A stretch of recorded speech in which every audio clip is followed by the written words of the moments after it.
Good morning. Welcome to the Money Matters, the week ending June 6th, 2025. So we've had a few clients retire this year and a few getting ready to retire, and I thought that would make a great topic for this video. And so the question I ask is, what are you going to do in retirement? We have a lot of people who, we spend a lot of time and they spend a lot of time thinking about, hey, how much money do you need to retire, which is very important.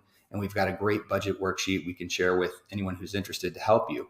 But on the qualitative side, really try to spend some time thinking about how you want to spend your time, where you want to spend your time, who you want to spend your time with.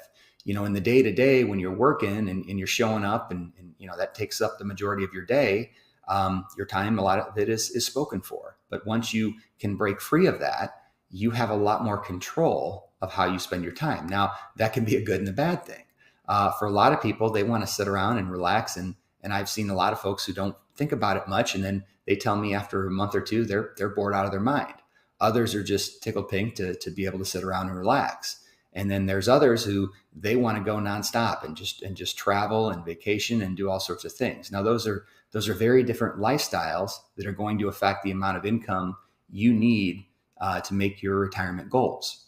So, really want to give some thought on that. And in addition, it's a great exercise to look at the last 12 months. Yes, I said 12 months of expenses and credit card statements and really see how much money you're spending and how much of that maybe will continue into the future if they're basic recurring expenses versus how much of that are one-off expenses.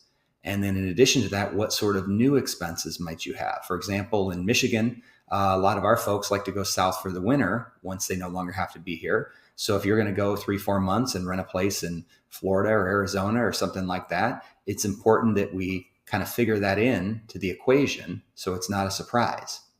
The goal once you do retire is to never have to unretire. We've never had anyone have to do that yet, and that's a streak we hope to keep.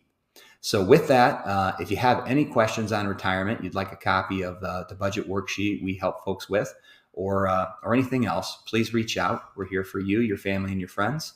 Thanks for watching. Have a great day.